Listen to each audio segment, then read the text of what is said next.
In this video, we're going to be going over converting and also writing in scientific notation. Please note that we always have some number. That number has to be greater than 1 and less than 10. It's always being multiplied by the base of 10. That is what is going to change our place value. And we have some exponent. Our exponents can be negative or positive. So let's get started with number 1, or example number 1. So example number 1 is 450,000, and we need to write this number in scientific notation. So as you can see right now, this number is much greater than 1 and definitely is not less than 10. So I need to put my decimal point where the number is going to be, or it's going to read greater than 1, less than 10. So at first glance, if I put my decimal point even where the comma is, that number would read 450.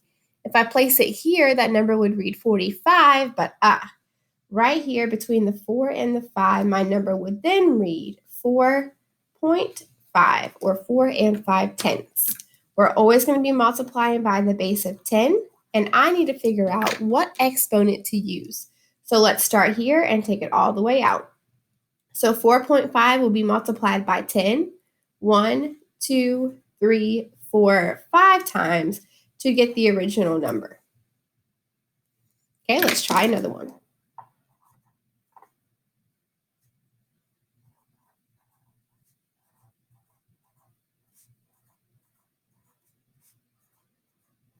Okay, this number here is definitely greater than 1, but it is not less than 10.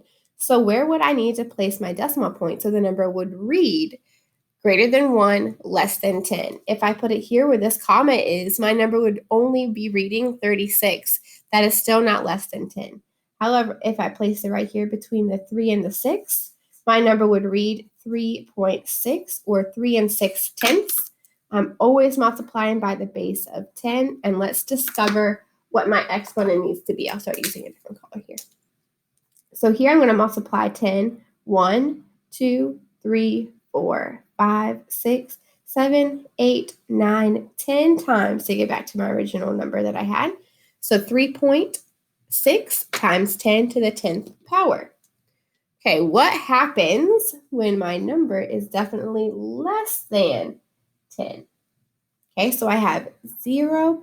And also less than 1. So 0.23. Okay, so this number is less than 10 for sure, but it's also less than 1.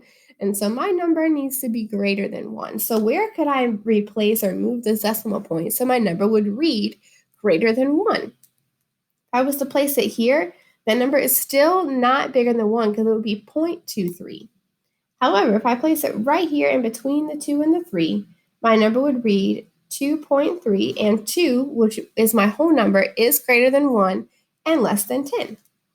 We're always multiplying by the base of 10. And then this case is going to be a little tricky because in order to go from 2.3 back to my original number, I'm dividing by 10. 1, 2, 3, 4, 5 times. And remember, I need to use that negative sign to represent the opposite of multiplication. So again, that negative sign needs to be on here to represent dividing by 10 5 times. Okay, number 4.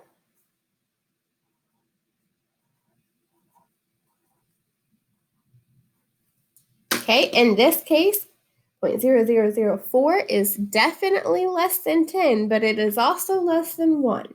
So where do I need to place my decimal point so it reads? If I place it here, it is still less than 1 because it is in the tenths place, TS. However, if I place it here, my number would read 4, or 4.0. We're always multiplying by 10, or the base of 10, I should say. And in this case, I need to use that negative sign to represent division. So we're going to take it back 1, 2, 3, 4 times. So my exponent needs to say -4 to represent dividing by 10 4 times. Because again, my number here needs to be smaller because that's originally how it was written. And I need to use my negative signs to represent that. Okay, now we're going to try converting out of scientific notation now. Okay, so that piece is going to be number 5. And let's do 2.6 times 10 to the 5th power. Okay, so this exponent lets you know how many times that place value is going to change, or how many times we are multiplying by 5. There is no negative, so I know that I'm going to multiply. So I'm going to go ahead and write down my 2.6 again, just so I have more room, and I'm going to change that place value 5 times, or multiply by 10 5 times. 1, 2, 3, 4, 5. I'm going to fill in my place value holders here with zeros.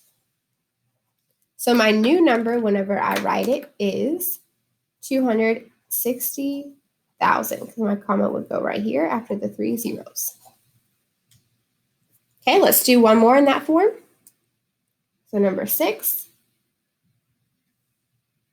I have 4.6 times 10 to the 3rd power. There is no negative sign, so let's let me know that I'm still going to be multiplying by 10, not dividing. I'm going to rewrite 4.6 down here so I have more room. I'm going to change my place value 3 times. 1, 2, 3, and fill in my place value holders with those zeros. So my number becomes 4,600. Okay, I'm going to flip it over to the back so I can do some with negatives before the video is done today. Okay, so number 7.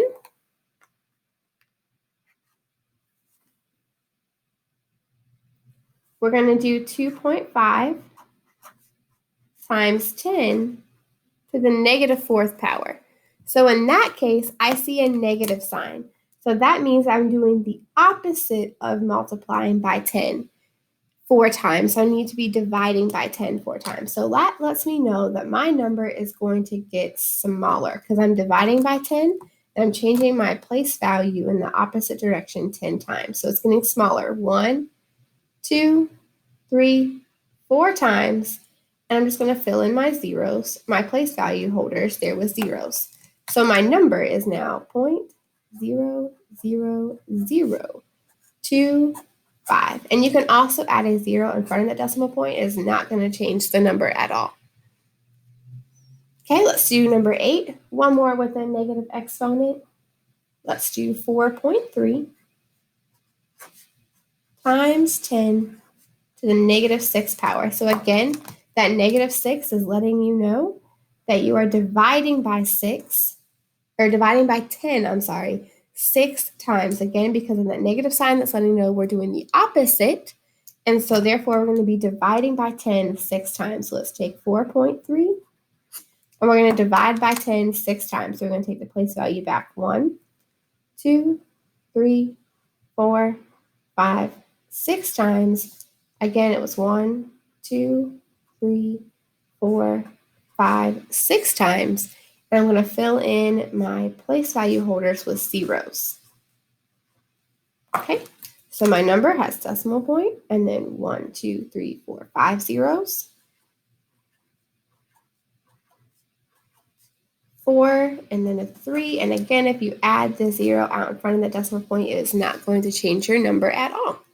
So if you are watching this particular video during the 2020-2021 school year, please make sure that you are keeping your notes in your notebook on page 20 of your math notebook. Hope this video has helped, and best of luck to you on your independent practice today.